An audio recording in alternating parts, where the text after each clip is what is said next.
Deadpool. Welcome, everybody, to the After Dark Show. I'm Don Rogers. Tonight's episode is going to be a little more lighter, as you heard by the intro, than most. And I think it's kind of fun every now and then to get into one of these episodes. I did one recently where you break down some like mainstream content. I did one with BG Cast and Aurora Diamond Heart where we were doing some of the episodes of Rick and Morty. And I really enjoyed myself. And, you know, we like to discuss truth in plain sight and predictive programming, and Marvel movies are absolutely ripe with those. Like, if you watch Marvel movies with open eyes, you are definitely going to see something spiritual, metaphysical, or even magical that could quite possibly shift your perception, because there is a lot of hidden meaning in a lot of these movies. And again, it could be predictive programming, and it could also be truth in plain sight. And, you know, I could think of no one better to join me for this episode than someone who actually takes his name from a Marvel character. He is an original member of the music groups Heist Click and Sons of the Sun. He is a New York City neo shaman. He is the fifth density spiritual ninja.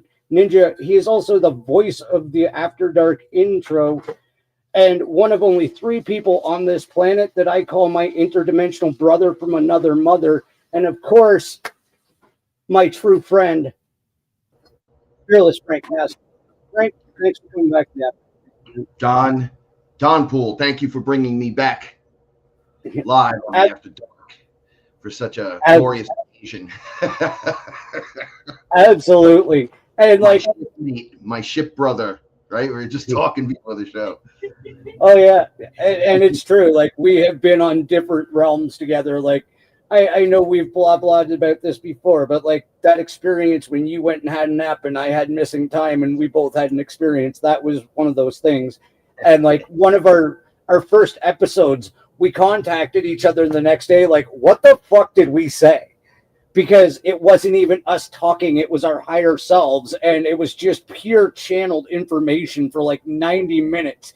And it's one of my highest listened to and downloaded episodes on Spreaker, because it's just an absolute mind blower. I have to re-listen to it every now and then and go, damn, we sound smart as fuck. Because it's just, it was insane. So the connections are just way deeper than even that. Like we talked about it on the show where, you know, I've literally been in your area performing and doing my thing.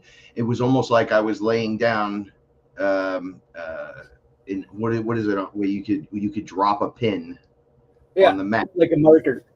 Yeah. And then you can get back to it. And years later, here we are. I'm like, when we talked about how much we actually have in common, because the ship guys are weird. When I went up to the ship, you were teaching. So I was just walking in a hallway and I recognized I'm in the ship now. I was like, oh, okay, that happened. Do.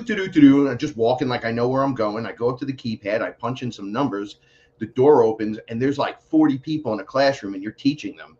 And then I wigged out, like, pretty embarrassingly. I was like, what's happening to me? Where am I? And you walked up to me. You were like, oh, look, it's the other Frank. And everyone was just looking and smiling because they knew I was having the freak out. Like, how did I get on the ship? I'm going to shit myself in front of the whole class. Like, what's happening? Am I interrupting? Oh, my God. And you were like, no, it's cool, bro. And then they walked off together. And I can't fucking remember the details of the plan. And I wonder if that's done on purpose so we can just serve a purpose. Yeah. And like leaks in at the right time, the information. Oh, absolutely. And there is a connection, and I totally agree with what you're saying. There is a connection between you and I, and it goes between this density and many, many others. Because I don't know if you remember one of my QHHT sessions, you were actually telling your wife, I saw you at my graduation from an event at a military academy in another existence. Yeah. Right? And you were the instructor. And it was like, we just have this. That version of me knows you as the next guy up, right? Like it's like people pick the person they're going to work with. It's not like so lenient and hard. Like they're like, oh, Frank and Don. They're obviously getting it done. And it's like my purpose is to bring people in and give them whatever information I have, because they're learning it faster if they're newer to it. And you're obviously on the super fast track. So what took 10 years to build, you build it in a year or two now, because the process is so fast. So it's like we become tag team partners, right? Yeah. We go back and make sure it's real, because what's real, right? I heard, watching that QHD session here, and I said to my mother, this guy's talking about me under hypnosis, under the stuff you and your friends talked about 30 years ago. And she's like, no, he's not. And then she heard my name. The girl went, Frank who? You were like, you don't know? Frank Castle. And then the room turned around and was like, what? I go, I'm telling you, bro, there's some fucking craziness going on. But it's like good crazy. Yeah. I don't know. You and I are so connected. I think you're probably, like I said, you're one of 3 people on this planet, and the other 2 are BG Cast and my buddy Lee that just had the lung transplant. But you guys are my interdimensional brothers. I know we are connected throughout time and space. So BG is my boy too, right? I love him, right? I look at him, I'm like, yes! Here's something crazy. One of my clients, can't name who it is, hung out with him at some barbecue or thing within the last year. And he's like, he sees me on his show and he goes, now he needs to be around this specific guy, people like us. I said, stop hanging out with this and get into something like this. So he goes, oh my gosh, I know this guy. Like I've hung out with him before, some event or whatever. He goes, and I met him. How do you know him? Is he part of the Fearless family? This is amazing. I don't even know what's going on. I thought there was no one out here for me after I left you in New York. He lives right in the same area as Steve. And I'm like, oh yeah, dude, he's his own thing. But yes, he is Fearless family as well, because he's mad fearless. So the door's open for him, right? And he was like, oh my God. And you know when it clicks in someone's head? Yeah. Like people are around me. I thought I was all alone. Boom, he's in your neighborhood. See you at the next whatever, right? Yeah. And then the pressure's coming off of people because they know there's people. Like, we're not going to talk about what we spoke right before the show, but we got something in common again. Mm-hmm. That's huge. Oh, yeah. Wait a second. Wait. I think I could. Holy shit. I think I could connect this to Deadpool. Okay. The death and resurrection process. Mm-hmm. And not being allowed to die. Right? So what they do is shift out the version of you, a version of you that's been running the avatar for a certain period of time. And then you get into something that you can't handle. It could be a car accident. It could be stress. It could be whatever. And the character won't no longer make it. But he's contracted to make it. So you're technically banned from dying in the traditional sense. They won't let you do it. Right? So they put another higher version of you in. You resurrect and you're back. And you're ready to do it again, this time with all the extra information. And I've talked about this on the show before, and you're probably going to laugh at me.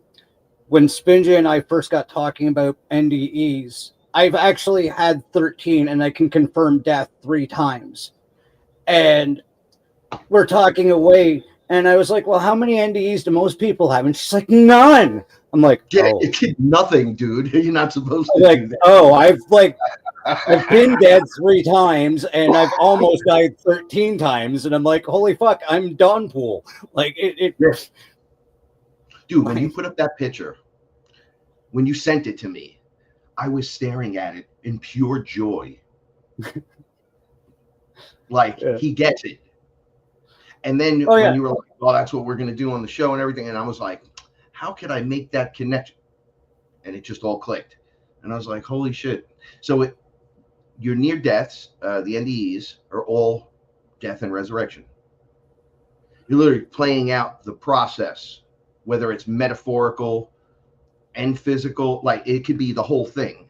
So you go down and you come up and you're different, changed, renewed, Yeah. right? Mhm. And what is Deadpool?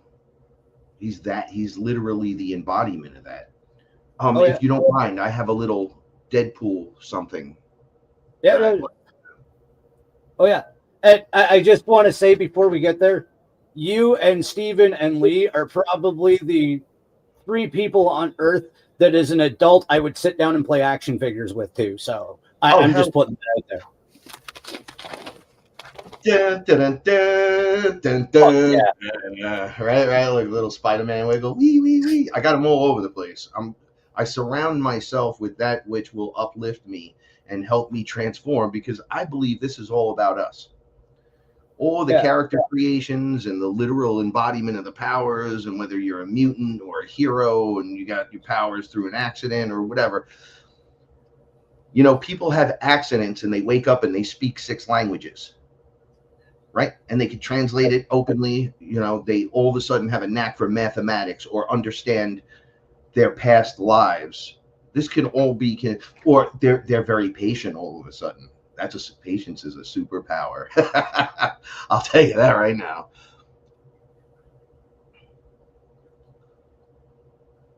Well, we're in the dream. Yeah. I know what he's saying. So we're in the dream now. The reality, like I'm going to try to make this simple. So just go with the logic of it instead of holding me to every term. But like 5D is real reality, right? So I've seen us, Don, in the tanks on the ship. So we're plugging in or jumping in. We're just going to use the tank for an example. In the ship, in a cylinder, closing our eyes and waking up here, and then implementing a plan, right? And then they say, just don't forget you're in the dream. And when you wake up, you'll be surrounded by your brothers and sisters and space family, cosmic family, Earth family you didn't know. Like the lights go on, and you're like, oh, wait a second. And the idea is to take the physical vehicle that you're walking in and walk into that frequency so you can have that experience. That's what this is all about. We were just held down oppression wise, just like most populations in the very beginnings, right? They're not allowed to evolve within themselves because of kings and queens and dramas that play out, political the structures and the matrix structure itself. But when that falls, we rise to a point where it doesn't work on us anymore. It's like the glasses from They Live go on your face automatically. It's like, wakey, wakey. And you're like, wait a second, this has all been around me the whole time? I've been in rooms with ETs where I'm just like, oh, no, wait a second. I know you. I grew up with this guy. How did I grow up with you? Just look at this guy. And they're like, I know them. I know them better than I know Frank. Like, there's this weird spirit connection to these characters. And I'm like, oh, wow. So they're like, yeah, you don't remember. You go into having amnesia when you go into the body. So I'm like, oh, this makes this, now it's beginning to make sense. We're all rising and we're coming out of it. But like Deadpool, I got another one, right? He rises and he comes out of it. When he was first created, he was just a guy with a big mouth that had his powers and abilities, but he didn't know what was going on. He was a mercenary. And then into his power to regenerate, all that was there. And then he gets smoofed pretty bad.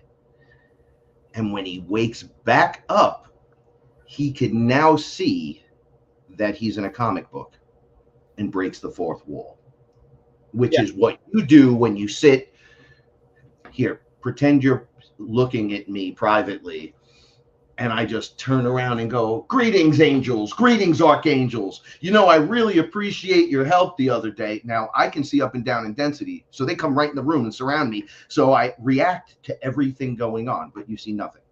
You would see nothing. I see everything. Same thing with Deadpool. I'm like, what the hell's going on with this guy? He's talking to the writer. He's talking to the audience. If he doesn't like something, he can show up at Marvel and be like, don't do that. Don't write that in there. We don't do that.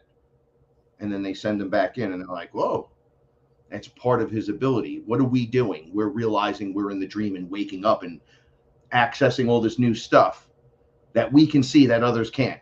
Sounds just like Deadpool. They'll be like, literally in the comic, who the hell is he talking to? And the splash page is him speaking directly to you. Right? So you're like, whoa, this guy knows what's going on. So he got hit in the head so hard he woke up. Yeah. Yeah. A wakey, Don. All right, I got an intro for Deadpool. Okay. I don't know if people know who he is. We obviously do. Don's got him on his shirt. All right, so let's meet Deadpool, Marvel's foul-mouthed, four-wall breaking merc with a mouth. Wade Wilson started as a soldier. He became a science experiment gone wrong and ended up with self-healing anti-hero who could no longer die, and he won't shut up. And he still somehow finds a heart beneath the chaos. He's part assassin, part comedian, part philosopher and spandex, skewing pop culture, killing bad guys, and reminding us that even the broken can be unstoppable. This is Deadpool, the hero who knows he's in the movie, and he wants you to know it as well. So just a little bit up front about the character we're discussing today. Yeah. Because the now moment's interesting. Man, I was thinking of ideas all week to discuss with you on this topic. And now they're just listed out in my mind. I already know. I could connect Deadpool to all of us now. Like, these characters are all based on us. What does he do in some of the books, right? So he goes into, he dies, he goes into hell. Mistress Death, he pulls her attention away from Thanos, who is in love with, in the comic books, he just loves Mistress Death. And in 1 second pulls her, right? And then what happens? Thanos and him fight, and he bans him from being allowed back in. Oh, you're not allowed here. So every time he pops in a visit, he gets popped back out, right? You're contracted to be here, and you're meant to be here. You can go visit, but you're coming back. Bing, here you go. Yeah. In the movies, he's presented as a, crazy, whatever, the anti-hero and all that. But really, the story's about heart and family. Oh, I absolutely agree. Family. Yeah, absolutely. And I would be remiss, and I don't know why this movie flopped so bad, but I think a lot of people slept on Wolverine Origins, which is where we actually first saw, and this is when Fox had control of the characters. We first saw Deadpool, and it's probably one of his wildest iterations. Like, he shows up, like you're saying, as the merc with the mouth. It's Wade Wilson, right?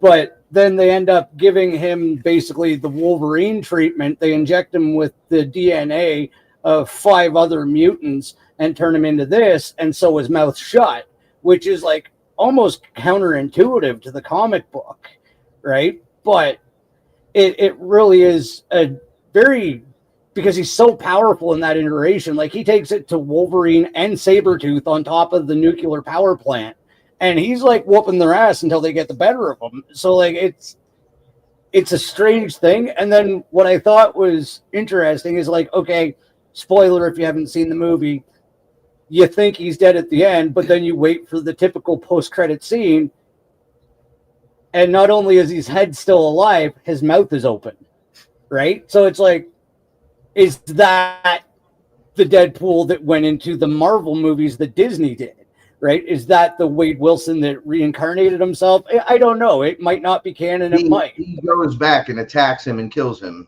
in the cutscene. Yeah. The end of the movie.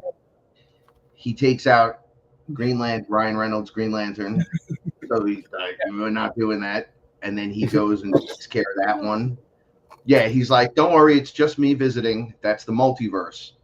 Yeah. You being presented with other versions of you, and you don't really like it, right? You show Yeah. up and you're like, get rid of this guy.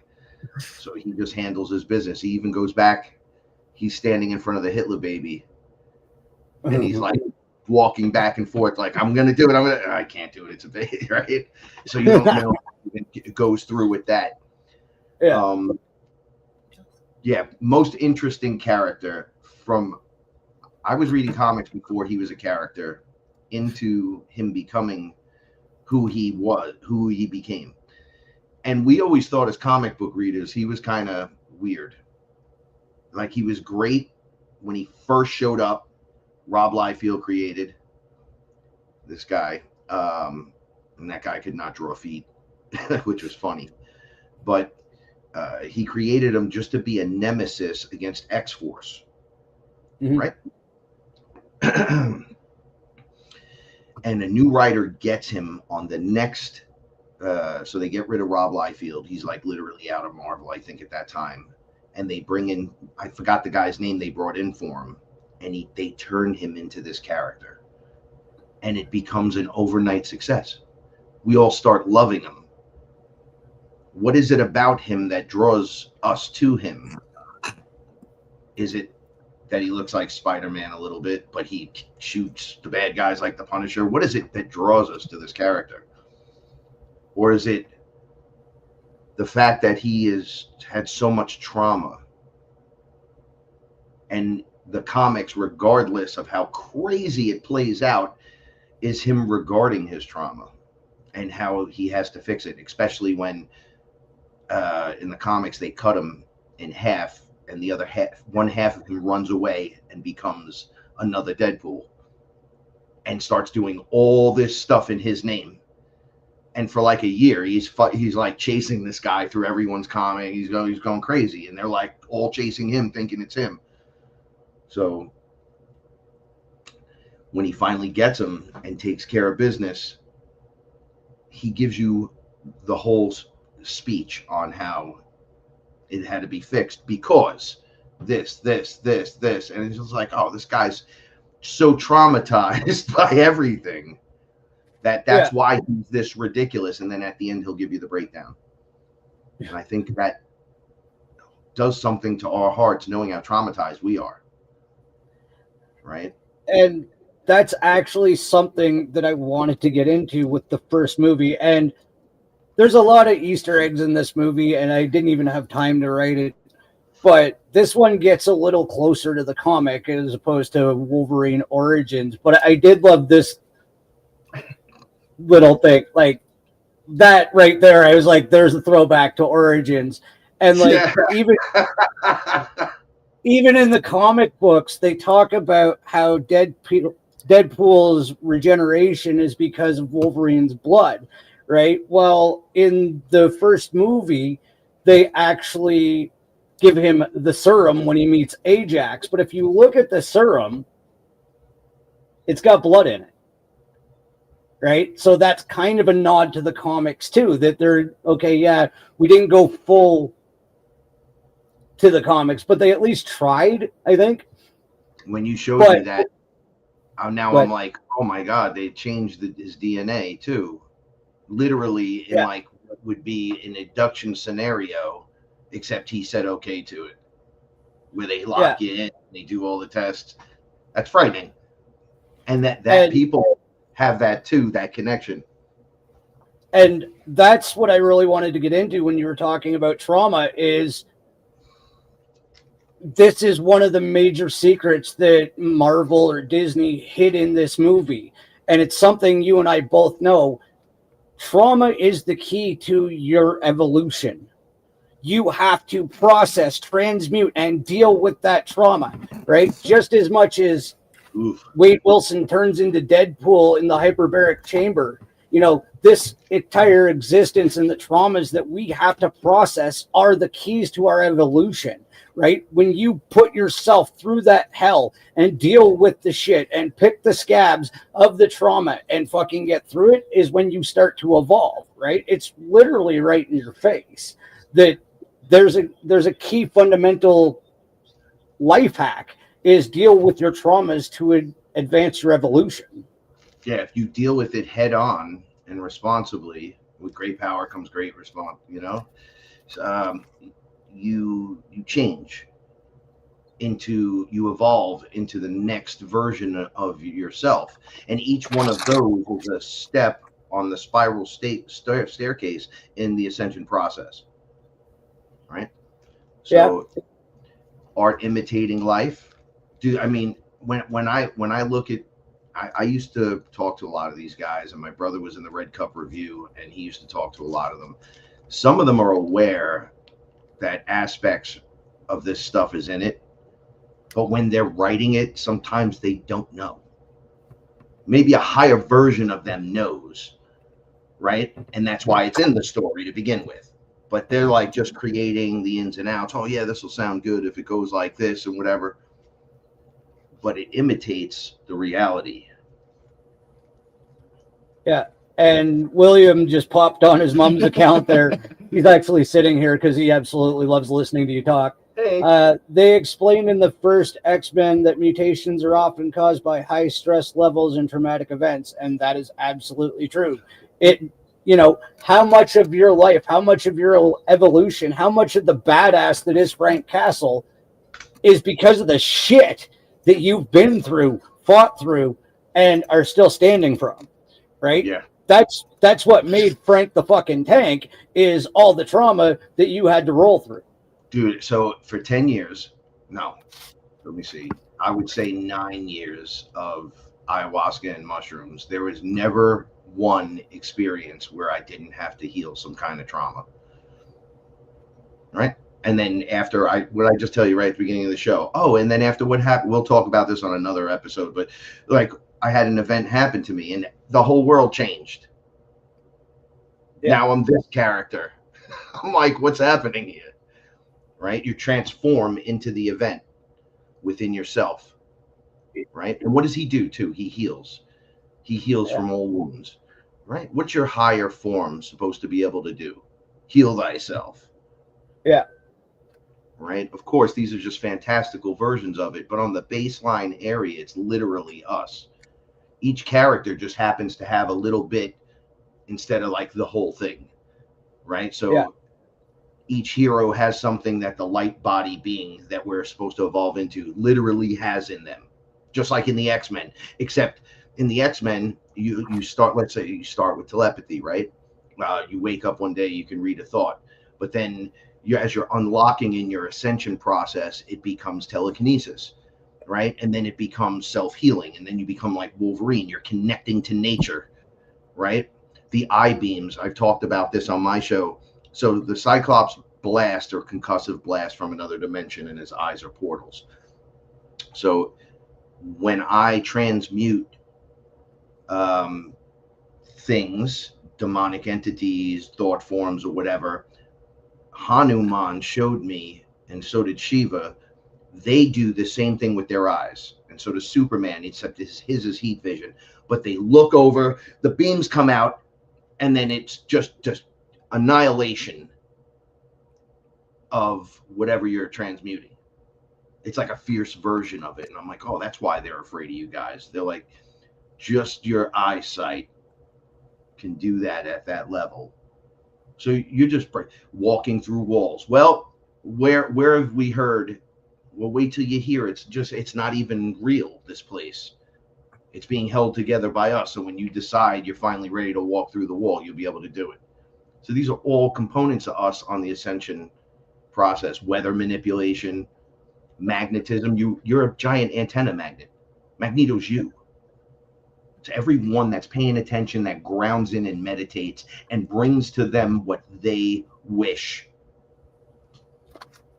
No, and I think you hit the nail on the head. It's not mutation. It's regaining natural abilities that have been slowly stripped away. Like, I think we were these superheroes. Like, we were these, I don't even want to say demigods, but powerful beings, and just gradually got enslaved and encased in society, well, the societal construct over thousands and thousands of years by something else, right? That's why we identify with things like Deadpool and the anti-hero, because we feel like we're the victim of society, because we really are. We're the silent slaves. We're the paycheck collar wearers. Like, that's why we feel for these characters. And he That's sees my it and he laughs about it, because what else are you supposed to do? I can't die. I can't live. Right? Like, so he just becomes like a jester about it. yeah. Like, you can't Well, see and, it, but I can. So we're just gonna go crazy. yeah, and I absolutely love the fourth wall breaks in the movies and the sense of humor he has. And I picked this out the first time I ever watched the first Deadpool movie. And it was weird because in Deadpool and Wolverine, he actually refers to himself as the Messiah or Marvel Jesus. And I don't know if this was a fluke or not, but this actually shows up in the first movie. Ah, look at that. Yeah, that's some imagery right there. Shit, I never noticed that, Don. Yeah, That's crazy. Because then when yeah, the scene plays out, it's just bigger than what we're looking at in that photo. So it's hard to pick that out like quickly. yeah. There's one right there. I have that weird attention deficit where it super focuses on one thing, and it's like, hey, I'm gonna watch that again. Hey, oh, I see that, So and he there's the died imagery. fire on his own sword. On a Yeah, sword, I should say. So he dies on a sword in front of a burning cross, killed by fire, then resurrects as Deadpool. So there's the smashing incident that occurred to make him come out and see that the fourth wall can be broken so he can talk to you. Right? yeah, Like, that's the event that does it. He gets burnt to a crisp, down to nothing, then pops back up, and he's like, bro, I'm back. And now I'm yeah. new, 100% regenerated again. A lot of, wow. See, now, do Yeah. they know they're doing that? See, and that's where I think that they probably do. Like, I think we're supposed to even Does the relate. director sit there and go, yeah, put the burning cross in there, and then it'll be metaphoric and all symbolizes everything? I think it's there. I think the writers at Marvel are that creative that would put that kind of forethought in. When we have it burn here and here, this will remain because we'll reinforce that and it'll look like this, right? But it'll just be because we were burning the set. It's not meant. No, it's hidden in plain sight, and I think it is intentional. That's just supposed to look accidental. I would love to be a fly on the wall for the people that put those details in on purpose. I want to Yeah, see if they're in a room talking about it. I want to see if they're by themselves, just mentally going, "Yeah, we're gonna push this." If they have like a sheet where it plays out and how they originally had it, and then if someone came in and made changes, who made those changes? I want to see. I want to see those guys. Just like Gene Roddenberry was putting all the advanced technology in the Star Trek, and Star Trek literally looks so on the ship. So I'll talk about my outfit. My outfit's blue with silver on it, right? So I used to go to Catholic school. I had to wear green and gold. It's the same, thing that Star Trek has on. It's the same kind of outfit, except it's not a onesie. It's a two piece. I'm not wearing onesies, right? So it looks exactly like that, and the colors, the way I'm drawn to Spock's colors when I watch the show. It's because that's the shirt that we are wearing. It has nothing to do with on the show. It's the science guy, but on the ship, that's our colors that we're wearing on the ship is the blue. So you mostly see that, and then the stripes of silver and different colors are just your, I guess, character ranking, whatever. So the boop boop, right, on their chest, they have those that you can buy that are Bluetooth. They connect to your phone, and you just put it on your chest, and you just your phone, and it rings with so you can just wear it, right? And it's not even expensive, right? So Nextels, bloop, bloop, the flips, yeah, the walkie-talkies, you remember them? They used that. Okay, the smart glass pads. Everybody thought Corey Good was like the first guy to talk about that stuff. And I'm like, you guys are bugging. Instead of Yeah. phones, we all have those. Those are your training. It's your everything, but everyone has one.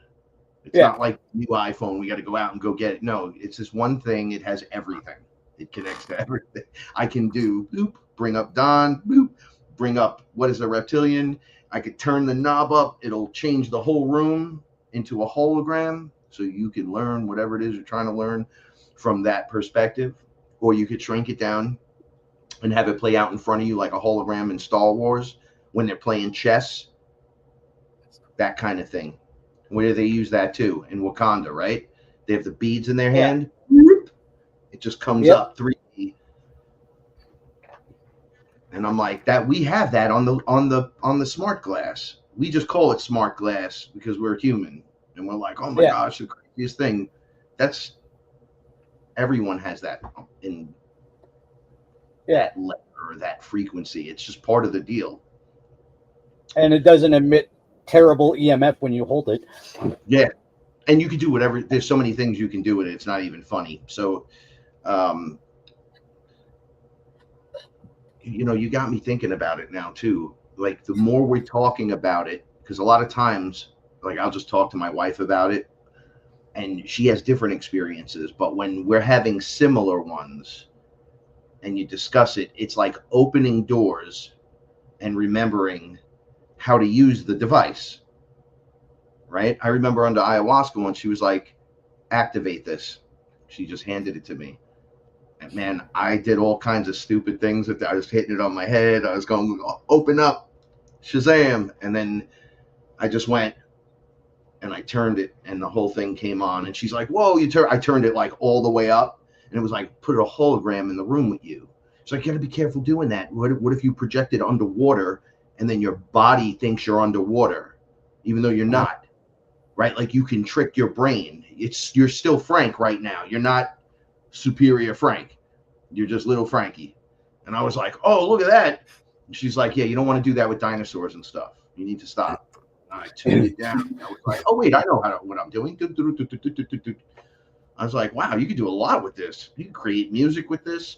You could basically get in touch with anyone, anywhere, at any time that has one of those. Anywhere. So where else have we see this? Ready?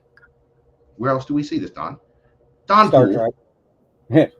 Not just Star Trek, Deadpool. Oh. Into the later movies, he grabs the pad from the guy. Yeah. Oh. So he can travel. He's like, I got this. I'm going straight. I'm going straight to management with this. Right? I all those things. Yeah, it's in Deadpool and Wolverine when he grabs it. Yeah. That you're so right. Like that is crazy. I was sitting here thinking, who the hell was doing that? It's the Time Bureau. Yeah, we're gonna get into the TVA later because I have opinions and thoughts. But I want to give a quick rundown of what part 2 is for anybody that didn't watch the movies. So basic plot of, and by the way, spoilers in this whole episode. After part 1, Deadpool goes international hunting down the worst of the worst, but it follows him home and Vanessa gets shot in the opening credits, which is kind of a like, what the fuck moment. And it actually says that in the opening credits. So that leads to a conversation with his roommate, Blind Al. And this is one of those quotes that I wrote down word for word because I think it's worth repeating. I'm just trying to find it. Here it is. Listen to the pain. It's both history teacher and fortune teller. Pain teaches us who we are.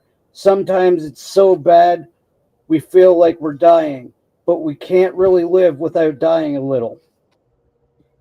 And that is absolute fucking truth. Because again, you got to get through that trauma. You got to get through those moments where you feel like you're dying, or in like some cases you actually die.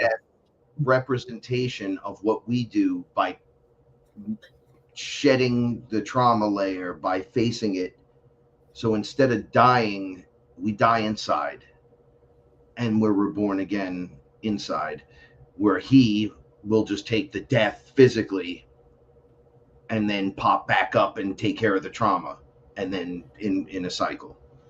Yeah, and that's exactly where the movie goes next. Is he takes uh, Blind Al, her quote, quite literal, and well, as a smoke, and there he is blowing himself up. This is a terrible screenshot, but he was actually flipping off the camera. And the reason I bring this up, because this was very much like my near-death experience. Some of the coloring in this cinematic presentation of the next scenes, like when he is swimming the ethereal waters, right? It just, I actually remember passing through those. Like they actually showed you what happens when you leave your physical form. This movie literally shows you what happens when you get out of your body, right? And he ends up in this dimension where there's a barrier between him and Vanessa because she has passed and he is still somewhat alive. Yeah, and Right? he's allowed to be there, but you can't stay here. So that's why the barrier is there. You're not dead. You're on your way back already. Yeah. Dude, that's crazy. And that scene always reminds me to bring up this point. The soundtracks for these movies are brilliant and hilarious all at the same time. Because some of these songs, like there's a fight scene between Deadpool and Wolverine in a small car, and they used one of the songs from Grease. And it just absolutely slays me because they've actually taken away, when you think about your typical action movie fight scene, there's always the melodramatic music to back it up. And here it is, you're the one that I want. And it's them kicking the shit out of each other. And it's like, this is brilliant because it's so far from normal. I absolutely love that about the movies. Like, the music does not match the scenes, and it's just beautiful. So I'll just add some flavor to that. When I was going into high school, I played Danny in Grease and actually sang that and performed that in front of hundreds of people.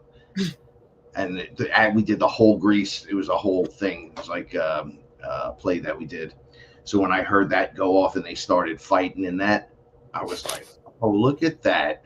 It's almost like see, we leave ourselves nuggets to remind ourselves to be aware at this moment. Like, what is that connection about?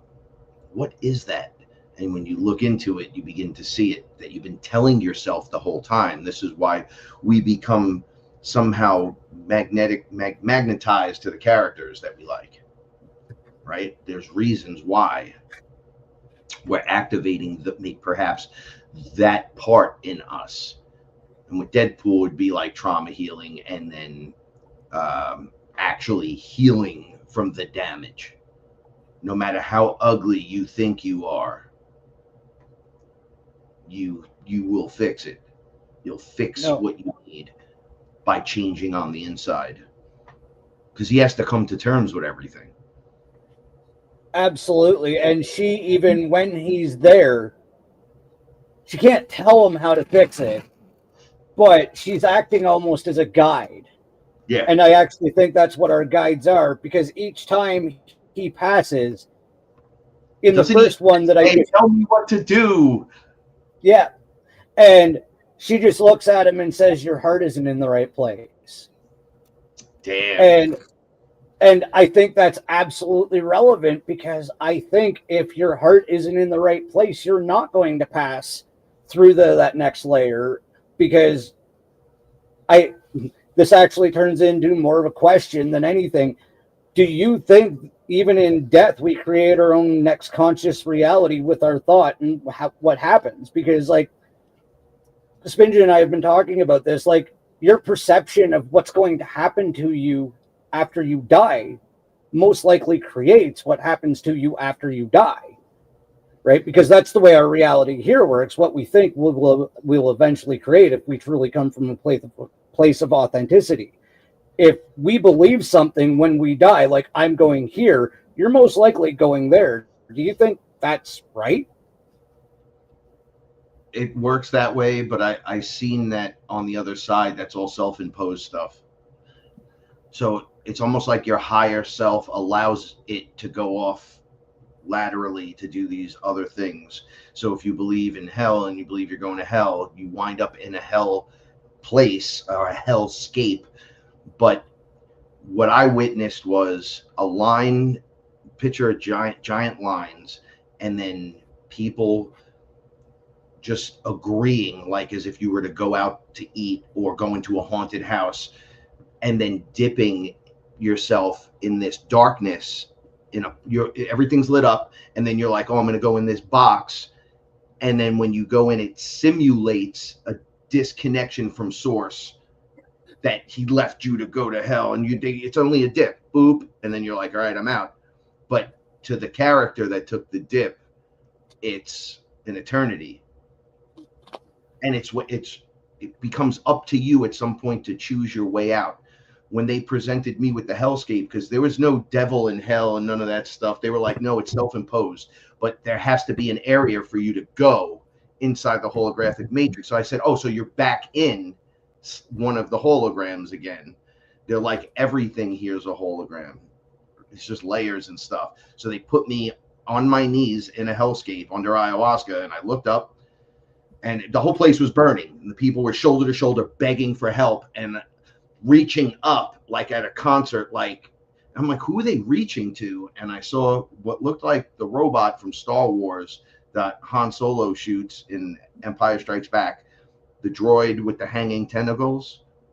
Mm-hmm. It was like over my head, and I just looked up and I said, hey, I love you, and went like that, and it just reached down and said, you're ready, touched my finger, I threw up, and I had my bucket, so I was like, whoa, and then when I got up, I saw myself just rise out of the hellscape. So it was like I got to witness how we create it, go to the place that is it, dip in, but there's a version of us that is just taking this course into that hellscape. Doesn't know that the higher guy is just dipping in, and that the higher guy is allowing any of this to happen. It's all part of what you need and what you're contracted to do, right? So Deadpool's under contract with Marvel. Oh, you're never going anywhere, right? So hear me out with this. What about the forced reincarnation stuff? You can add that to the mix and be like, oh, they just keep sending you back because as the creator, you're not allowed to leave. So you just die over and over again, but keep coming back, which is the hellscape. That's the true hellscape, right? That's the one where you're like, bro, I think I'm trapped here. So as we wake up and lose our, forgetfulness, and we start remembering, and you remember that they didn't let you. My wife describes it really, really good. She's like, yo, lifetime after lifetime, I was sitting with ayahuasca, and then she shows me a point of light go up, come down, go up, come down, go up, go, and she turns around to ayahuasca and goes, oh, slow it down. I don't get a chance to pick. Everyone gets chances to pick. The fuck is going on here? And she was like, whoa, whoa, whoa, whoa, whoa, look. And it was the soul trap, the reincarnation trap cycle had her, and she was too powerful. They were like, put her down, boom, put her down, boom, put her down. And lifetime after lifetime after lifetime, all the same fucking shit, different day stuff, And she started remembering and was like, bro, slow it down. Now we have full control over it. Now we do. That soul trap went down a few years back. But if you choose to believe that it's still there, and you pop out, and your awareness stays at the level of, oh, I'm going into the soul trap, you'll ignore or won't be aware of like your guides and all that, and you'll go to a false light. Like you present it into your mind so hard, and you believe it so hard that you're gonna go. But on the other end, where things it doesn't work with, So when you believe you're getting 40 virgins and all that stuff, they guys believe it to the point where they throw themselves off of buildings, do all kinds of crazy stuff, and all they're trying to do is hurt people. Those guys don't get that over there. They go into the hellscape. They think one thing and they realize they're under control of another thing. So it's like, boop, oh, I didn't know, and you're back. That's it. So you're part of this collective. You pray to someone, you're part of that collective. You're saying, I'm allowing whatever entity that is to be my spirit. And you're allowing all this stuff and believing in stuff, whether we know it's real or not. I mean, and you're believing it. You're like, I'll go to war over it and I'll do all this crazy stuff over it. And then you pop out and go, oh, it's nothing like that. It's literally, that's just this lateral stuff happening with lowercase g gods that I got involved with. Right? You can break away. It's not like, oh, you're done. Sorry. It's not like that. But sometimes, like, NPCs get a chance to even wake up in this. An NPC is just a shut down consciousness. Consciousness is still in there running it, but the avatar is so clogged that it's more hive mind, it's not even hive mind. It's like a gaggle of geese, right? Like, you know what I'm saying? That's why we make those associations with them. We're like, oh my gosh, I can't believe they're doing that. They're like towing the party line for no reason. What's the matter? You don't know what freedom is? You don't know what's good? You don't know what a communist is still? Come on, guys. It's 2025. Snap out of it. You know that it's 80% bots on the internet, right? It is. Yeah. Well, now you do. Oh, I can't believe in that. Yeah, go look it up. And then go out on Twitter and say hello and see who answers you. Go see who really responds. And then you find that there's like 10 creators, like straight creator beings that are like connecting. Like, what the hell's going on with the rest of everything else? Now, if life imitates art and art imitates life and all that other great shit, then in the reality, you have a bunch of NPCs at very high levels and degrees. And then a small amount of creators literally just trying to use the internet to connect to one another. So we can create the lesson that's needed and the appropriate balance to make the comeback for the spirit. That's why this is all working. We're all collectively going, okay, no more amnesia, and the body unlocks. They had to give up the rights to be able to do this to us. So now they can only do it to you if you agree to it. If you disagree with it, they can't do it to you. See how that works? It's natural law now. So you get to be kind of sovereign out, and we can argue this all day, but the idea is to be sovereign so you can evolve. So then you got to do all your things so you can get into the position of, dare I say, to make it relevant for tonight's superpowers. Ayahuasca would come in this room right now and be like, they're not fucking superpowers, right? Why don't you get it through? And I go, okay, well then, can you show me what a superpower is? It can't be a superpower, Frank. And I go, why not? Well, because you all have them. And then I just smile. And I go, that's superpowers, baby. You can do all of that. Oh, great. I'm in. This is why I signed up. Oh, you mean we get to unlock in the flesh? Are you telling me we get to do this? Right, and we're just going to be able to, and they're like, yep. Why do you think we're so wrapped in all the different things? Why is this even a concept to bring up to talk about to people? Right? Yeah. You could argue that it's pop culture, and then we're just digging in on some pop culture, just like they do with Back to the Future and all that. But it's in everything. Oh, yeah. So it's everything. Dive in. It's great.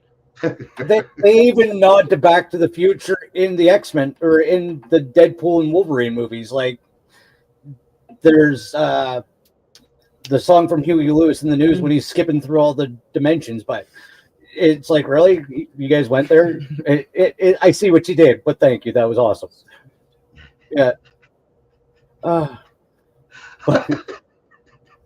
I love these movies because there's so much in them that it just makes me happy. No, they I don't get make to you sick. They make you crazy. That's why Don Poole had to be here to describe it, and Frank Poole had to show up with him to balance it yeah. out because it's crazy. Oh, It's in it. yeah. Uh, so after he comes back from death, he joins the X-Men as a trainee, which they all make him very aware of that he is a trainee. And in true Deadpool style, he breaks all the rules and ends up in jail with a teenage mutant with anger issues. Is the basic plot line of what happens next. Wait, don't go any further. Okay, Why does he break? This just hit me as you're talking about it. Why does he break all the rules in that moment? Do you remember? because they were abusing the child in very Oh, very sadistic ways. yes. And he said to him, which one? That one and that one? Okay. Yeah, So in that yeah. moment, he's a true patriot. Oh, absolutely. He missed the main guy, though. Yeah, you pop a pedophile, I'll take my hat off. Like, That's what I'm trying to talk about, right? So they were pedos. So he knew immediately what was going on and was like, yo, the hero thing isn't going to work for this. yeah, Like, you have to do what you have to do in certain scenarios, and I'll be the guy to do it. So that's fucking huge with everything happening now in the world. yeah. 3 or 4 moments. Yeah. And this is it when you got to do the dirty stuff. And that's true in life too. Like, again, it might not be the most positive, uplifting message, but there is times in life where you have to do the dirty shit because Okay, it's what's so right. it's the physical manifestation of what's happening around us. So what would they do if they caught one of those guys for real under the constitutional republic? They hang those guys. They put them in a firing squad and shoot them. So he sums it up in 1 second. Yeah. It's like the whole process spiritually and physically, and Deadpool is the character that manifests all that so we could watch it. And it's just crazy. We're like, bro, he's crazy. Really? He just took out 2 pedophiles. Yeah. So William just handed me a note. He quoted the movie, "I fight for what's right, and sometimes you got to fight dirty." Absolutely. right. Yo, I was watching this thing yesterday with these fighters, and the karate guy was teaching his student, and he had this girl in this lock, and there was no way for her to get out, really. And then she's like, done. And then he looks at her while he's like choking her. I think he was using his legs. And then he goes, well, it's because you have to bite me. And then she just looks up at him and bites him, and then he releases the lock. He's like, you got to fight dirty. Like, we're way bigger than you. We're way stronger. You got to go the distance. So I was like, whoa, what? Look at that. Another connection. And another one. And another one. Right? It just keeps happening because is it the soul of the writer, Ryan Reynolds, telling the story? But Ryan's just writing a good story. He's like, oh, yeah, this is cool. This is dope. And then if this happens here, and then all of this is just in it. Because as we're breaking it down, it goes deeper than I even thought. And I have a whole bunch of shit still here. And I'm kind of like, I didn't remember that until Don said it. Yeah.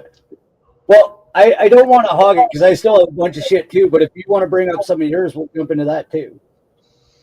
So I just went at this from a breakdown on a lens of the Deadpool mythos, right?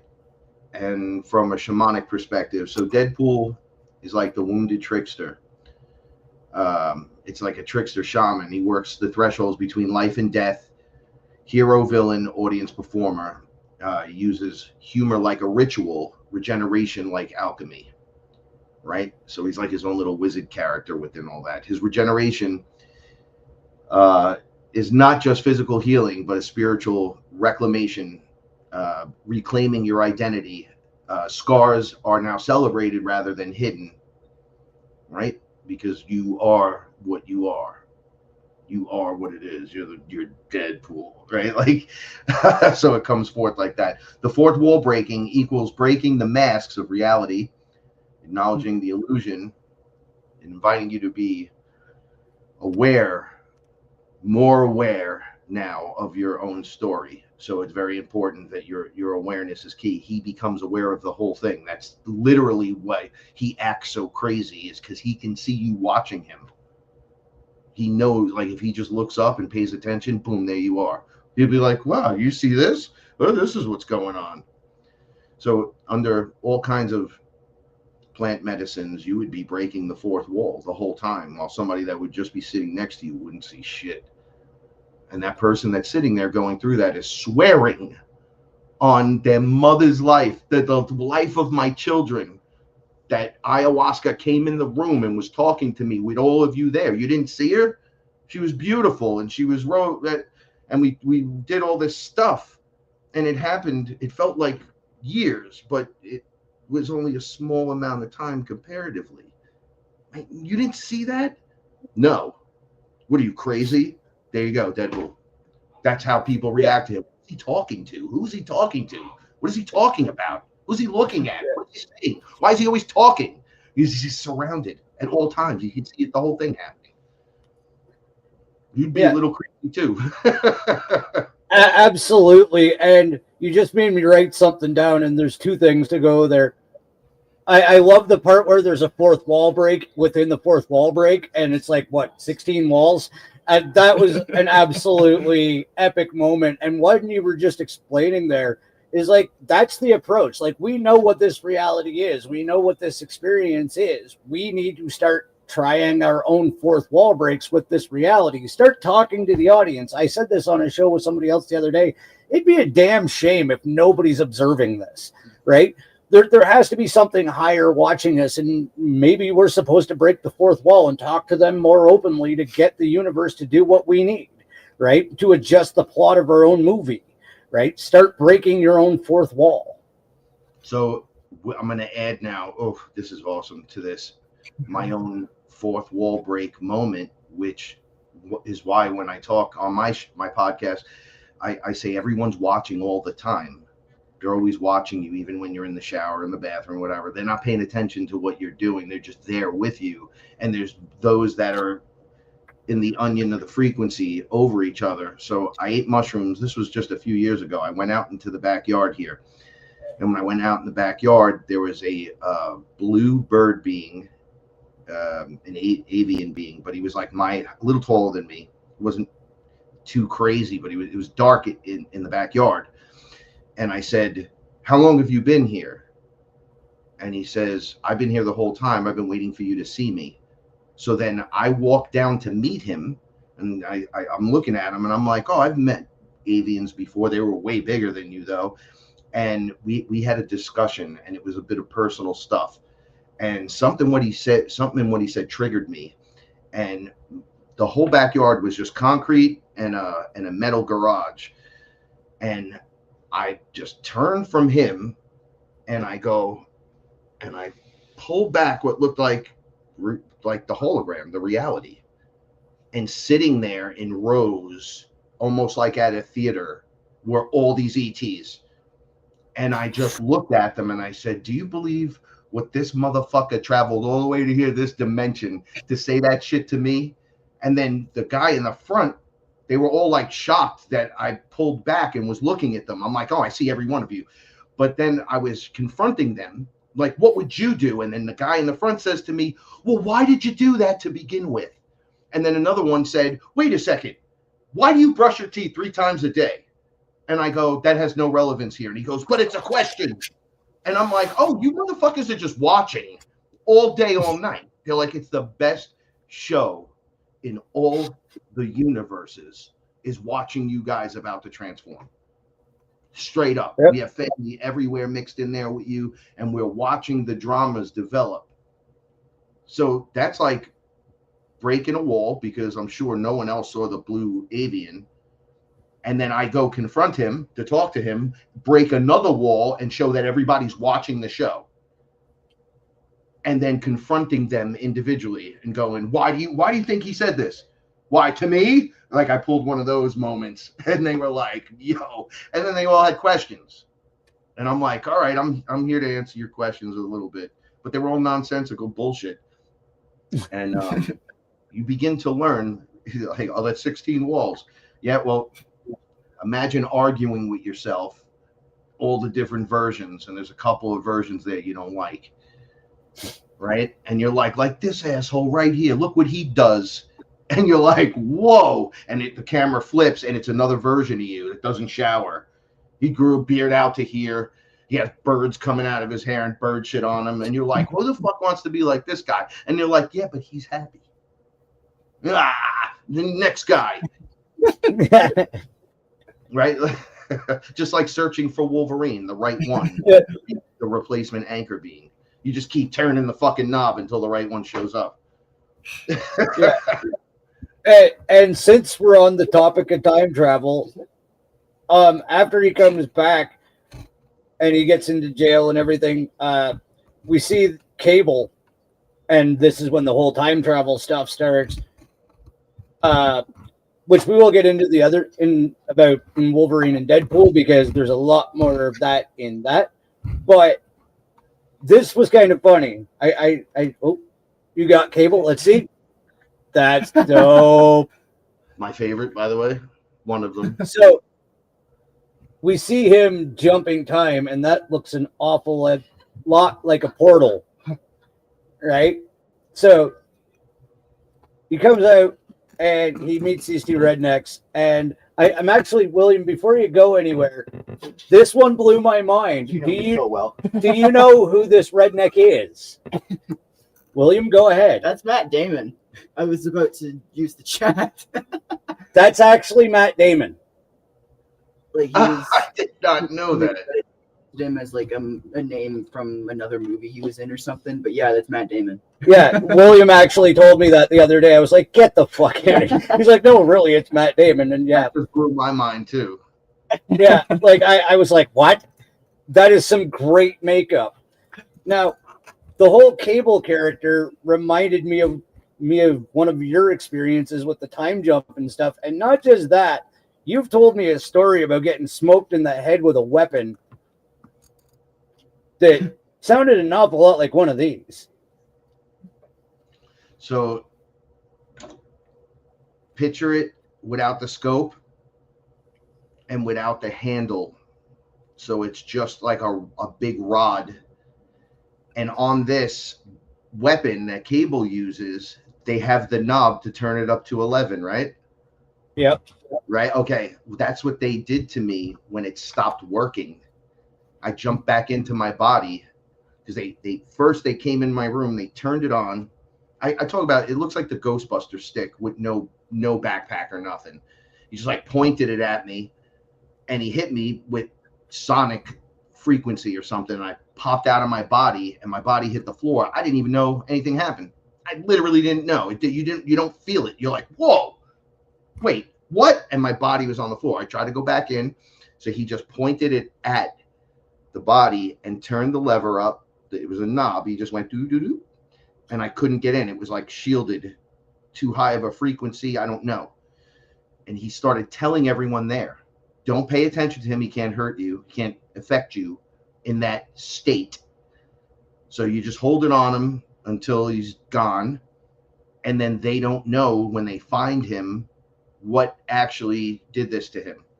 They'll just say it was drugs or a heart attack or whatever. So they were like suiciding people practice that they wanted off the board. So I dove back in. I yelled at one of the, so that in E.T., a gray was teaching a couple of humans how to do this. It was like a team of them. But the guy closest to me, he kept looking at me like, and he had a mask on. And I said, no, I'm looking right at you, homie. I said, guess what? When he looked at me in the eyes, I felt his frequency. I said, I'm going to find you one day. I'm going to find you spiritually. I'll find you every day. I said, you're never going to be able to escape me that way.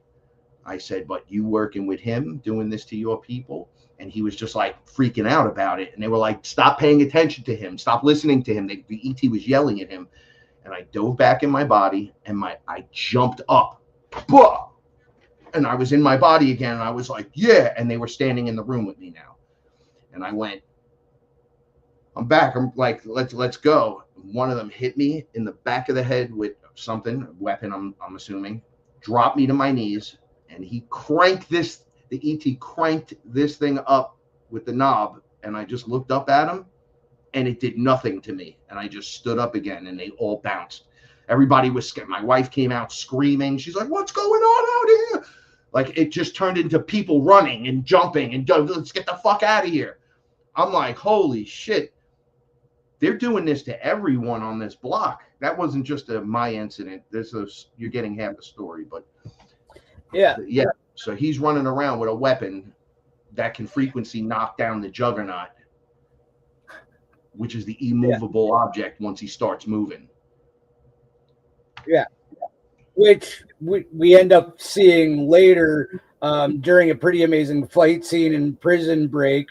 Deadpool dies again, and he goes through the ethereal and receives a message from Vanessa again. Kids give us a chance to be better than we used to be.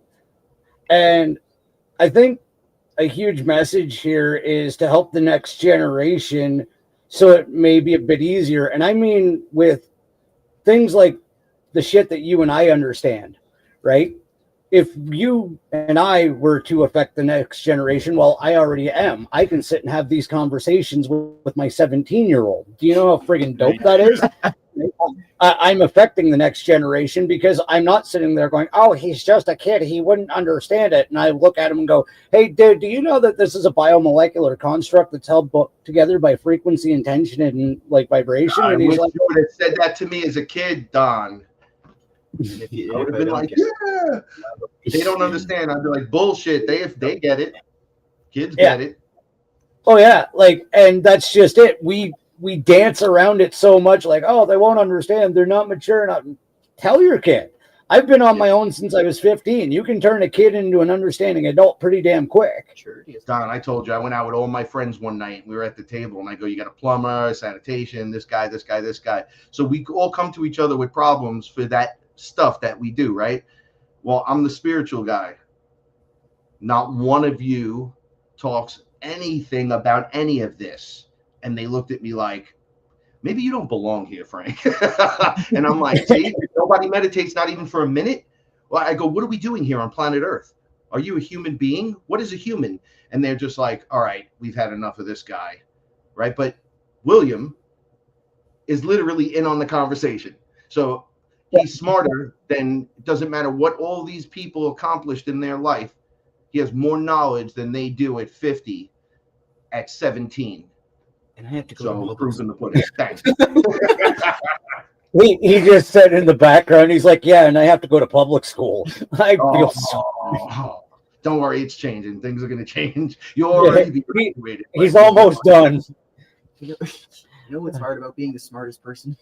Yeah, there's a movie there's a line in Sonic the Hedgehog. Do you know what the hardest part of being the smartest person in the world is? Everyone else is stupid. That's public school. I got to sit here and pretend that I'm part of the group. Yeah. Oh, shit. So after he dies and he comes back, he decides to first he decides to come back and help the kid, but he ends up forming X-Force, which, you know, some very interesting characters. What was the one I was looking for? Bedlam. The one that can control electricity, but not just electricity like Sparky with your hands. He shows that he can control the electricity in people's brains. Yeah, it's the spectrum. He has control over it. Yeah, which really is a crazy thing. And I'm going to share a personal story without giving out too many details. There's been some terrible things going on in Spinja's life with one of her friends, and it's a very close friend and a friend of the family, and there's been death and terrible instances. Of course, I was trying to be a supportive interdimensional exit buddy. She had her head on my chest and she was crying and she was feeling all of this. And I could literally feel from her third eye the grief and sadness pulsing into my chest to the extent where I had to ask her to move. because it was just pouring out. She is so open right now, and so am I, that the energy from her thoughts were actually physically hurting me. And it's like, holy shit, like humans can project energy, humans can control the energy outside of their bodies. And I just had a living example of it the other day. Like, it was insane. So I'm going to give you a little shamanic advice. So when that occurs, so I always am just a whole person, even when I'm with my wife. She's a whole person. Then we connect to create that loop. But when I clear her, and I clear anyone, I ground myself immediately, because if you ground, it'll shoot out of your heart into the ground, right? So you go immediately into that, and then you say, listen, we're going to clear this out, but it's not going through me. Because then in the pouring out, other things attach and go in. And I know that shamanically, I would get your demon in me if I made the connection and sat there and was like, take it upon me through my energy. Like, that's not how it's done. You got to transmute that and then pour through you as an antenna, grounded into the earth, and ayahuasca or Mother Earth would then take over and just transmute the whole thing. So just to save you a heart attack of any kind, even if it's just a like while you're connected to your wife, just remember to stay grounded, and it will never just hit you. Like, no matter how evil it is, it'll go in and disperse, and then right? And then you have your connection to source, and you just pump that back through, and it goes through, and it heals that a little bit. That's just because I do that all the time. Right? As I get knocked off my feet, right? If you don't do it, you're like, oh, my heart, I could feel all the pain and tragedy of lifetimes of this person's echo. It's like, I don't want to feel that. That's terrible. I'm sorry that you feel that. But one of us to be able to clear the other, and then you just flip it. Yeah. Superhero powers, bro. It works both ways. Oh, it did. It You was think wild. Reiki's like calling in the lightning, like Thor, right? You could bring in the higher energies and have it strike stuff, have it do all kinds of wonderful things. That's like being Storm. Well, and I've talked about it on the show before. We are connected. She's a level 2 Reiki practitioner, and she did it specifically because of my digestive issues after having my gallbladder removed.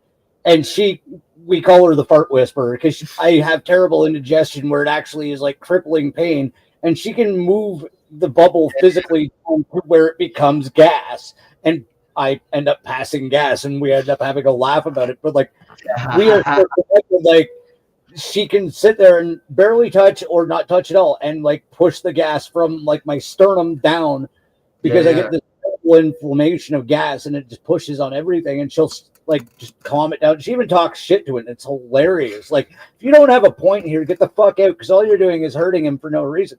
And it'll be like, blah, blah, blah, and it'll like argue back with her a bit, and like then it'll shift down, and she'll be like, no, keep going, and it'll blah, blah, blah, and it's again, like Deadpool breaking the fourth wall, speaking to it, and it's listening, right? And you're just like, what? Superpowers, bro. The women seem to be more open to it when they're open to it. Yeah. My wife is not ever convinced other than this is going to work, period. And then she does very similar stuff. Like, you don't belong here. She's running her hand up and it's coming out. She's like, open your mouth. She'll physically open my mouth and go, let it out. Breathe. And then push it. And it usually, for shaman, we're usually puking in a bucket.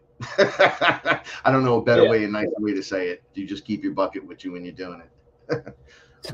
So my boy Lee is also very much into plant medicine, and he's like, what's Deadpool's favorite strain? Lee? Cocaine. Did you ask?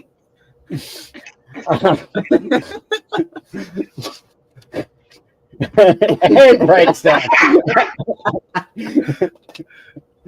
Okay, that's what I thought when I read that. Oh my God. That is so true. I had to answer honestly, you know. Blind, So- but she seems to find the cocaine every time. Oh, Blind Al, you know, she missed out for the Cocaine for some reason. yeah. He goes, you call your roommate Blind Al? He goes, but she's blind. She's blind. What else am I gonna call her?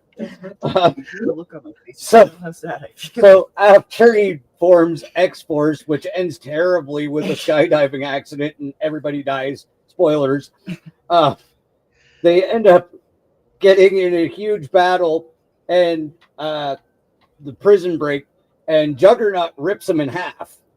So they're all back and he's convalescing, and you know, of course, there's only half of him, and the only surviving member, who is Domino of X-Force, carries him back like a backpack because all he has left is arms and a torso.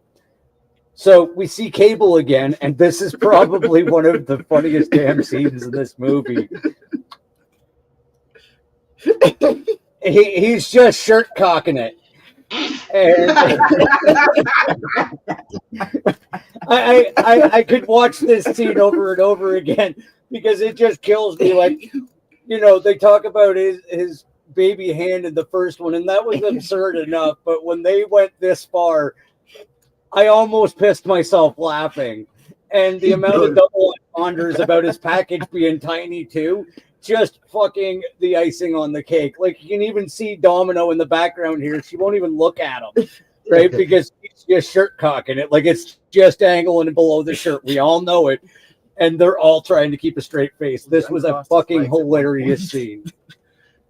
He tells him, he goes, you remind me of my wife. And he puts the bomb on, and he goes, I wish you would do that. Yeah. Oh my goodness. No, I had to include that part because it's probably one of the funniest scenes in the movie. So check it out. I'm going to add to this moment. So one of the last things on my list was how they're a community of misfits, right? Each one has their own abilities, and they're all doing their own personal stuff. It equals the sacred tribe of the wounded, which is what brings them all together. Right? Domino even says, I don't even know why I'm here yet. Yeah. Right? She says, I'm just lucky. And they're like, that's not a superpower. Well, yeah. So she listens to her gut 100% and is able to move like everything just works out for her in her movements. When she goes, I need a bus, and the bus just comes flying through the window because Juggernaut just chucked it. And she's like, let's go, gentlemen. Okay, so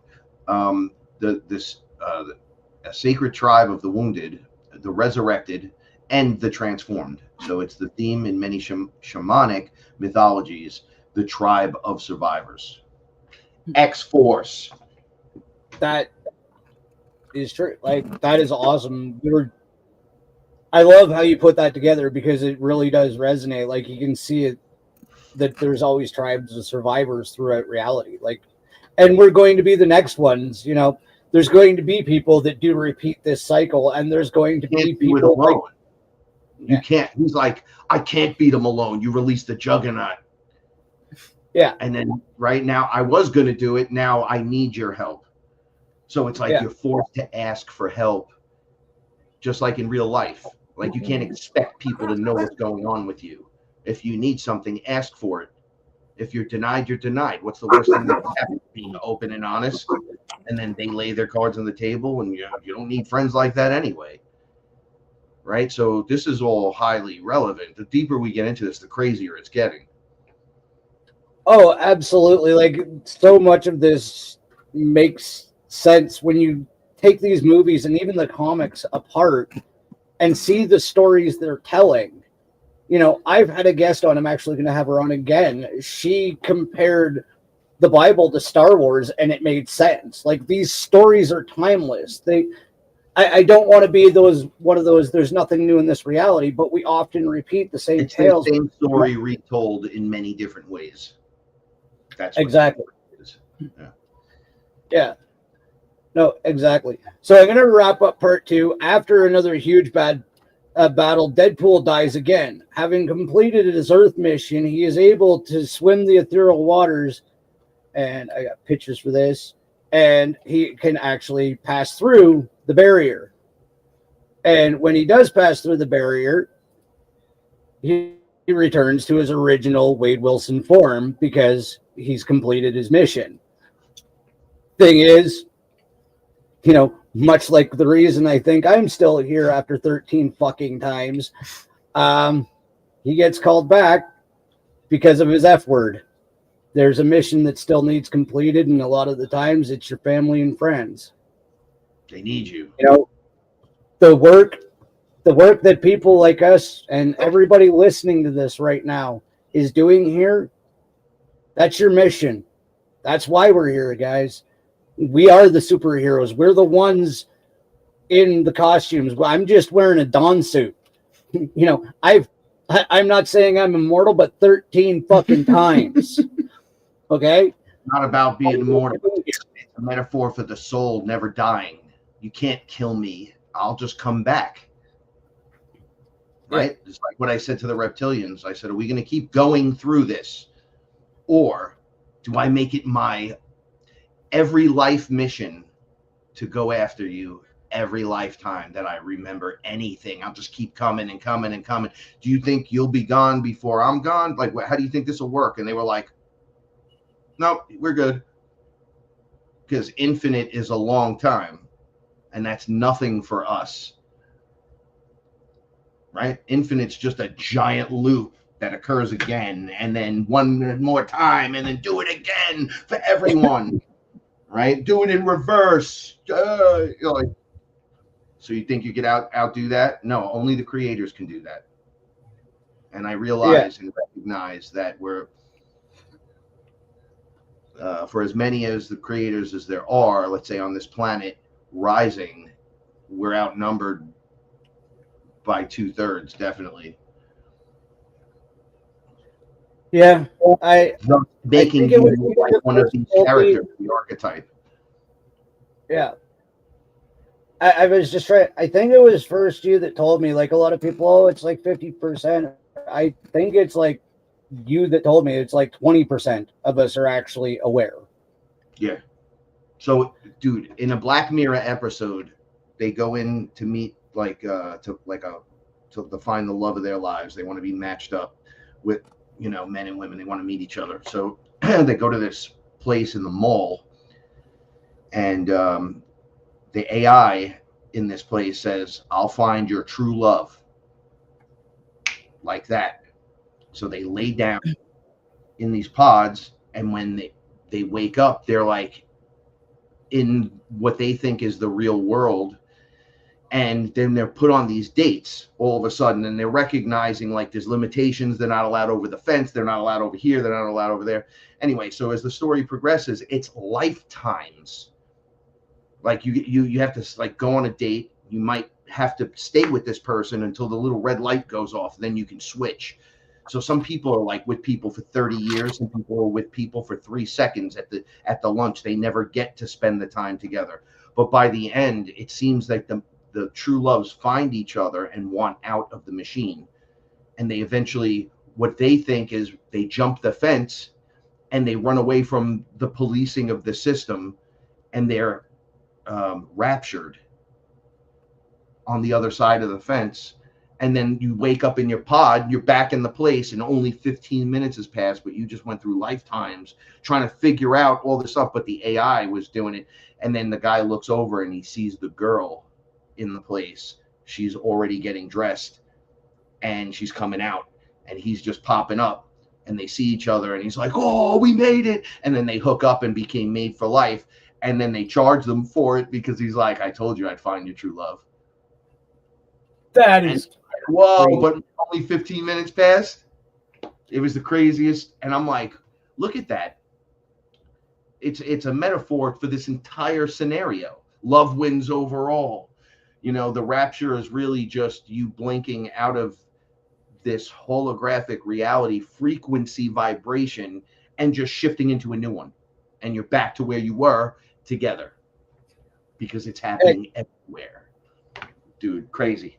And the AI knows that, so it could be like a physical manifestation of ones and zeros inside a computer, figuring that equation out while putting you through the false matrix on the other side. That's the equation. It's running, it's running, it's running, it's running. Found it, boop. Right? Time doesn't exist for that thing. It's just running the simulations. And then finding the right ones and then reconnect. Dude, that's what we're doing. We're shifting realities nonstop. I think you're absolutely onto something. I know I've jumped timelines. It's happened more times than once. And what are that's they doing in Deadpool? They're jumping timelines to fix the sacred timeline. Everyone wants to be part of that one. So it's like am I jumping ahead? no, we're just gonna get there right now. All right. So it's like you're trying to figure out which one of you is the right one on the timeline. Where do you fit in? And then it's up to you to find your spot, find your family. You're like drawn through the story of the archetype of the character and what he's going to go through. And then to find love, connection, healing of trauma, the hero you always wanted and knew you could be, but never could be because I'm a piece of shit. Right? Like it shows the whole. Well, and the series of movies actually completely does what you just explained, because I love that this movie happened, because in X-Men's origin, he was the antagonist, right? He was the enemy of the good guys, and this goes complete circle, and now it's the team up with Wolverine. Like they get they're on the better timeline. Even this movie is the better timeline, right? Well, he ascends through the other movies into herohood, right? We'll just call it that. Yeah. And then each new layer presents new issues and challenges. Like every time he dies, actually, that occurs. And then it's going throughout the movie, and then you're finding your family. Now, your real family. Wolverine would be like his cosmic family, because he pulls that guy out of a random timeline and is just like, yeah, let's go, bro. And then he has to overcome and become the hero that he's meant to be. And it's always through service to others, because that's what this turns into. I'm doing this for them. Right? You lose yourself and then have to find yourself again and recognize what's occurring. And then go back to it. When he puts the toupee on and goes to work, that's us falling back asleep in the Matrix, and not understanding our place in things. We lost maybe a girlfriend or a boyfriend. We have friends, and we just talking about random shit now because I don't know what I could talk of spiritual stuff with them. I don't know if I'm quite ready, and then it just boils up and something occurs, and it happens like that. He gets a knock at the door, he opens it, and they go, let's go. And they just pull him. And he's like, wait up, guys. You ready? You sure you're ready for this? That's what I tell demons or whatever when they surround me. I go, you sure you guys ready for this? Because we're about to have a fucking cake party up in here. And they go, ah! They all run for the fucking hills. Right? And what does he do? They grab him, take him, and he does that to them. Oh, and I mentioned this in the last section about you being attacked, and as soon as I saw this is immediately where my head went, because I am a very visual listener. My mind's eye. A fucking portal and beat the shit out of people. Yeah. Just like, as soon as I saw that, I was like, that sounds like Frank's house. Military dudes just coming out of a fucking portal, and you're like, wait, where did they come from? Right? When I saw them, they were through circular. It was a circular portal. I saw where they were coming from. You could just see through it to the other side. And I saw like a platform with like military vehicles and dudes loading up and going into other places, which is when I got knocked out of my body. I saw they were doing it to everyone on the block. Like they had a whole quadrant area. So I'm in the Bronx, New York, so that we have like blocks, and you can just walk around the block, and it's like, I forgot the distance or whatever that it is, but you can take squares that are compact and just dome them, and then run your training in section A1, which would be us. And then over there at A3, they're doing a different thing on the population, right? So they're subjecting the whole area to see how people react, what's going on. I saw the white light flash. My neighbors were just staring up like they just saw an ET or like Men in Black or something. And I'm like, wow, they're attacking everyone. It's not even just me. And they're doing all different things to people.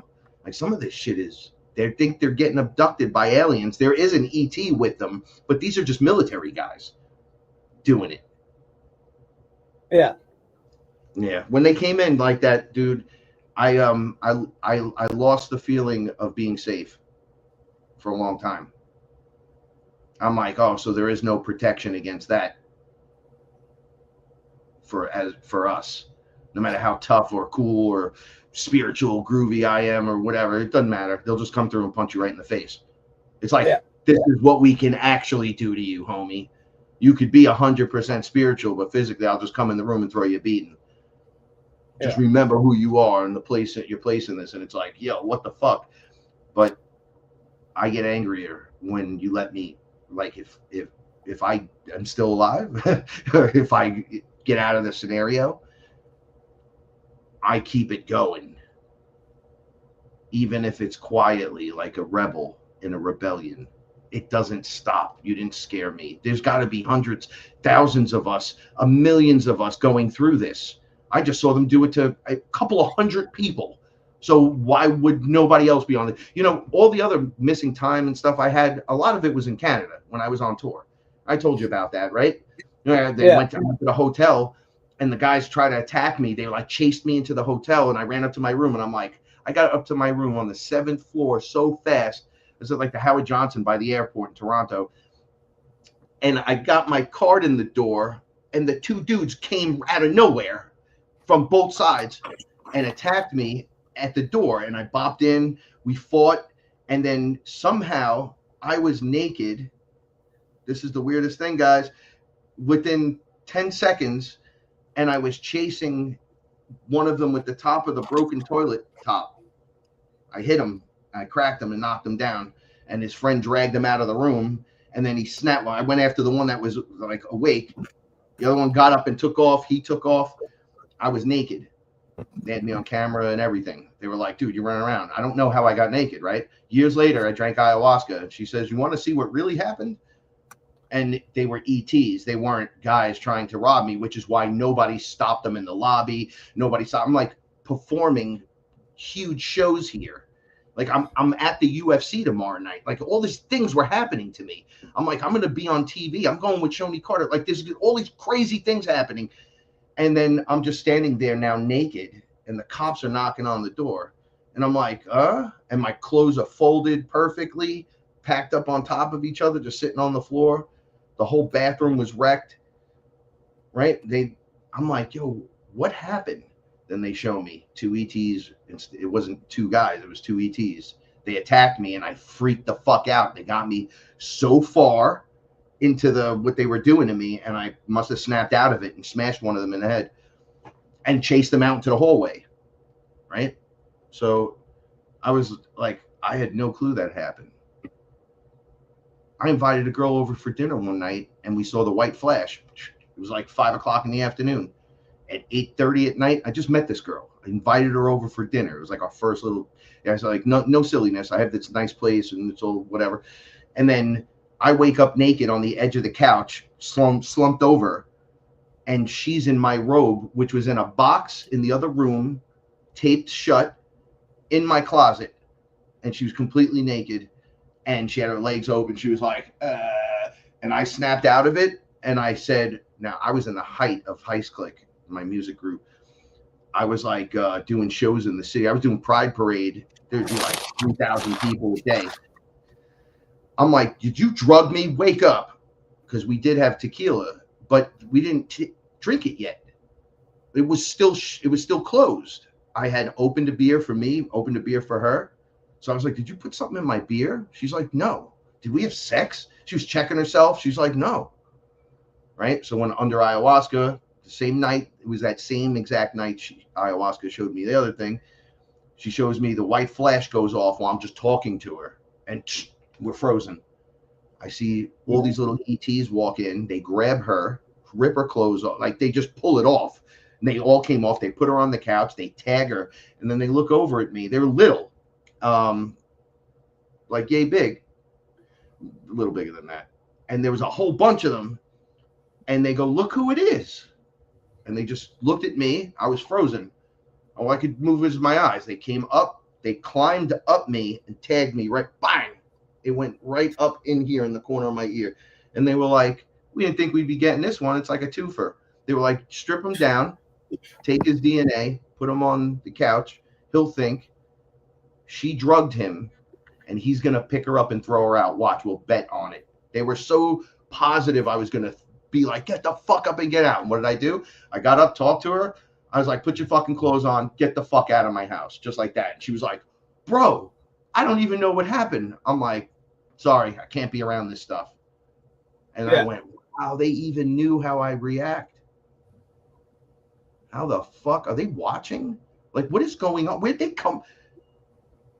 Thank goodness I saw that as a shaman and not remembered it from straight experience, because I would have had a heart attack. Oh, it was already surprising enough.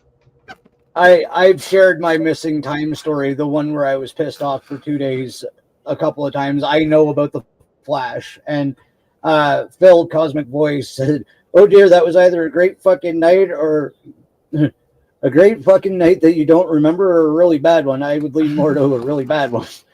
Yeah, it's when they put you back in the wrong time, right? So like if they pull you at 12:01 and put you back at 12:02, there's something wrong. Mm-hmm. Especially if they pulled you out of time for an extended period, like you're with them like 2 hours. And then they decide, okay, put them back. They have to put you back at 12:01. 12:01 30 and 30 seconds. You have to step in exactly where they took you, or your frequency's off. It'll make you angry and cranky, right? It'll take time for it all to catch up. But when they put you back correctly, you don't remember shit. It's like, wait, did something just, nah, you just go about your day. I actually saw something that, you know, when you walk into a room and all of a sudden forget why you went into the room, that's that. Yep. Like, that's like, you were gone. Oh, but you're back. Between your doorway and your bedroom, you forgot what you were doing. Yeah, you just went somewhere. Just remember, too, your doorways are all portals. They asked me when I do psychedelics, I have to shut the ceiling fans off, because they told me that the ceiling fans are producing energy in a vortex, and that it opens a portal that you're not being aware of because you're not paying attention, obviously. I'm like, what are you talking about? I had my ceiling fan on, and these beings just looked in at me, and I was like, who the fuck are they? And they were like, it could be anyone. You have to shut that off so we could finish the experience. It's like leaving a door open and people are just walking in like, hey, what's going on in here? That's more like Peacemaker almost, with the doorways and shit. Yeah. But certain things activate that energetically. Remember, there's electricity running through it and it's spinning. Like, it's got all the pieces, but it's technology to do that kind of stuff on a little level. Yeah. So I know we're coming up on 2 hours already. This always happens when we talk. So we have I just forgot his name. Paradox, who is like one of the main antagonists. And he's got the device in his hand. Yeah, he's got the clicker in his hand right there. Right there. But I think the easiest, and this is where he's like pruning the timeline. The easiest way I wanted to ask this is, I already know the answer. Do you think that things like the TVA actually exist? Yep. Like 100%. There is people. I know things have changed in my timeline. Anyone who sits outside of time can do what they do. We're in time on the planet, so the planet spins at a certain rate, and that's the time that creates the time in the spin, right? If the spin stopped, everything would kind of change, right? It locks you into the frequency. So that's time. When you're removed from time, time is different over here, then it's different over here. susceptible to the laws of the area that you're in, and then there's outside of that time where you're not in any of those bubbles and you're just rocking, and they go, it's the now moment, and you go from moment to moment, right? And at any point you can go back in time and change and switch and do. So with what I spoke to you earlier about before the show started, how there's another version of me, they're watching from that place. So it's almost like your own personal time bureau, right? This isn't working. You're not doing that anymore. He's out. Get him out of here. Burp, sent to the void, right? Yeah. They hit you with a stick. The character's ejected out, and he's done. But there's always something I learned about the timelines recently. So what you just showed had the sacred timeline and other timelines coexisting. Yes, thank you. So other timelines are bouncing off from retroactive moments that Deadpool likes to go back in time and touch everything. So every time you do that, you create one of those lines. So those are all connection points. And then you can see where there's the line will go, and then there's another dot, and the line will recross a different direction. That's him going back to try to fix what he did before.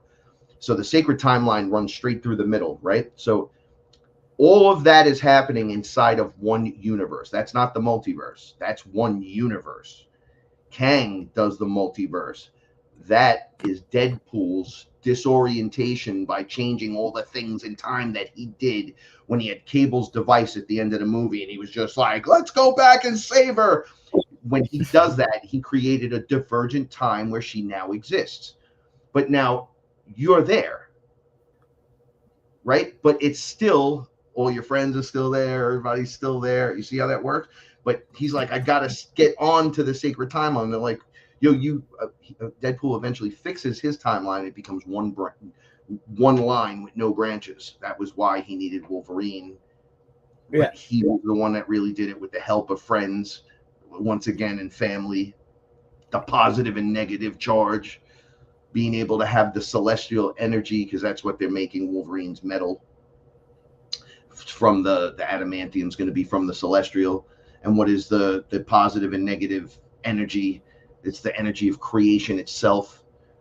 You have one guy that can hold it. He has the what his powers are with regeneration, and then you have the other guy holding the metal of the celestial, the both ports, and they connect to the energies and they fix everything, thus making the timeline one. And they're like, you saved your timeline. Now that's over here, and I don't know what universal code he's in, right? Now he's in Marvel, but at the end of Wolverine, with him and Wolverine, they're back in his time. In that time, there's two Wolverines now, because the guy didn't die yet, even though they were fighting over his grave. Do you remember like how it was working? Like Wolverine still didn't get killed yet, and this didn't happen yet, and that happened, but this didn't occur. So they created one sacred line.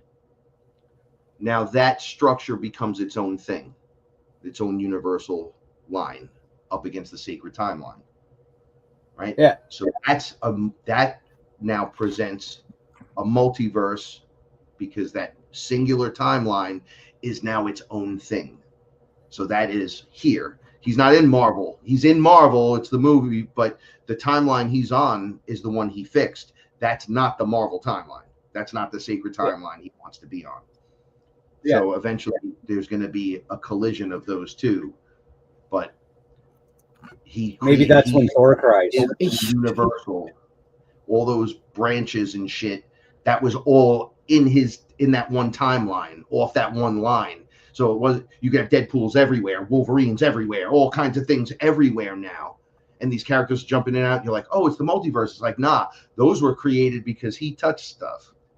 Yeah. Brands try to save that one, save this one, missed out on that one, couldn't do this, killed Hitler, but whatever. Eventually, Batman says it in the Flash movie. He says, eventually you just get this, and he throws the spaghetti down when you start messing with time. That's why Flash couldn't change anything, couldn't do anything.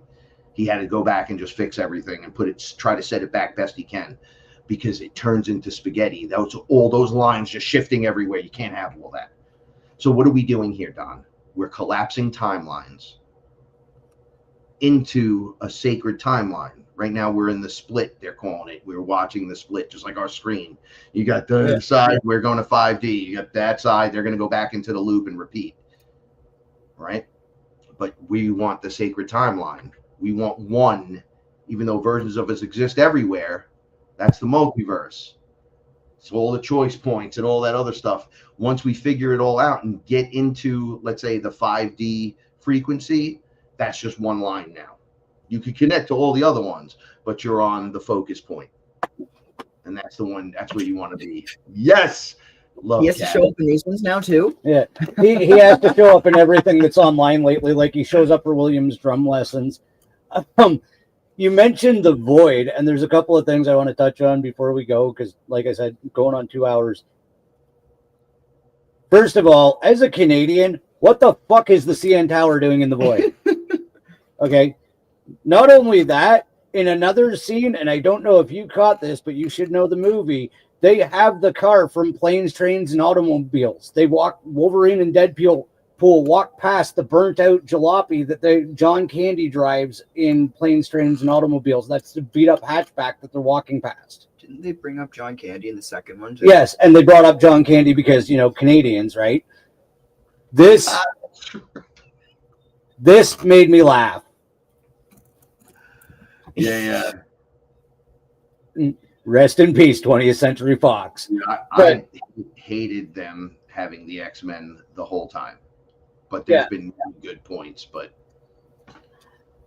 And Origins, I do have to go back and say it. It was a movie a lot of people slept on. Like, I just rewatched it the other day, and it's comparative to what they're putting out. Even some of the fight scenes. Like, it's insane. Like, it was on par. Like, it was a decent movie.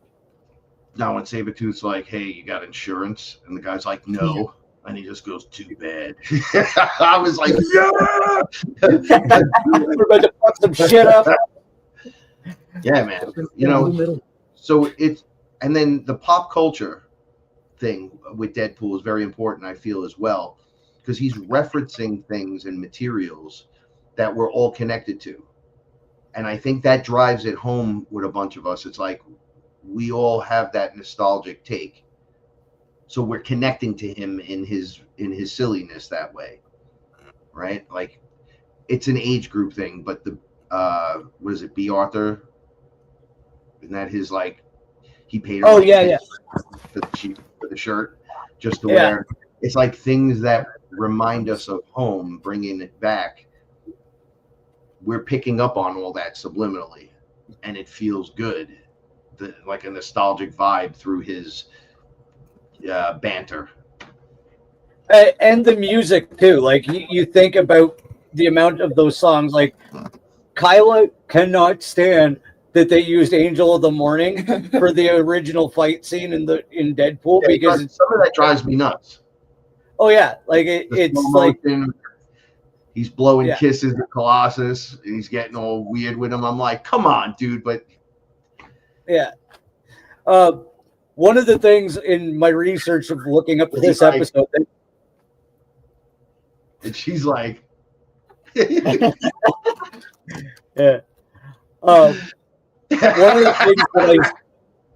One of the things I just stumbled upon, and this actually made me go, well, shit.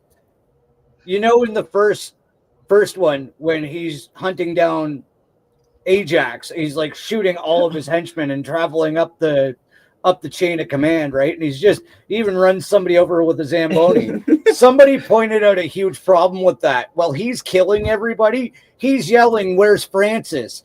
Deadpool was the only one that knew Ajax's real name. Yeah. Like, him and Agent Smith are the only one that knows that Francis's real name is Francis. Everybody else knows him as Ajax. You're torturing and beating the piss out of people, and they don't even know who you're talking about. Like, it changes the whole view of that part of the movie. It's like, well, fuck. He's just going around kicking people's asses. Dude, that's Ask me a awesome. question. Dude, we took this Deadpool character apart tonight and put him Oh, back yeah. together. I mean, Yeah. and as we're going, obviously there's even more stuff. You know, Yeah. and somebody in the time doesn't move, consciousness moves through time. It works both ways. Yeah. When you move it through one way, it works one way. When you move it through, it works another way. That's all. And one way is the correct way, and one way's not. I agree with that. Oh, and fun fact, this is from Kyla in the other room. William's first word was Zamboni. Zamboni! All right, Frank, you want to tell everybody where they can find you, what you got coming up, and what is going on with the Fearless family before we take off here? Sure thing. So check out Sons of the Suns music. We're literally everywhere now. We got like 11 songs up, and we're constantly creating new stuff. So wherever you find music, Amazon, Apple, iTunes, and all that good stuff, check out Sons of the Suns. And then the Fearless podcast, Fearless with Frank Castle, now on Spreaker, iHeart, everything attached to it. There's so many different things on Spreaker that you attach to, right? Amazon and iTunes, once again, Apple. So yeah, it's everywhere now. Ramping up to get things going live again real soon. So on YouTube, you can just see the channel, pick out all the things you like. Everything's in order of awesomeness, and including any show I've done with Don would be under Fearless Conversations, and ready to go. So I appreciate each and every one of you. You can check out the website, iamwearefearless.com. You can't buy nothing off it yet. I had to shut it down.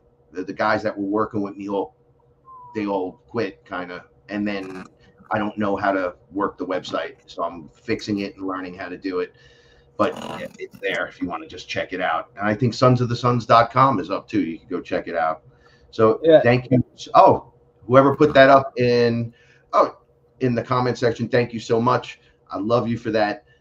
Shout out to everyone in the chat tonight. I know I didn't get to like really touch too much with you guys.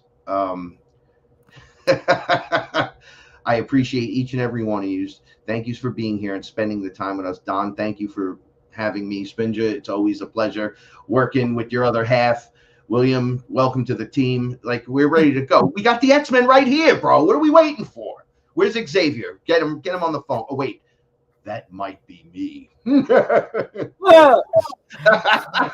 Just don't end up in a wheelchair. Yeah. Oh, no. Yeah, we're going to stay away from that one. Yeah. All right, everybody. I want to thank everybody that participated in the chat, everybody that's listening to this in the future, and everybody that watched it live. And like I always say, if you can, please go outside, because it's better than sitting in front of this screen. I love you guys.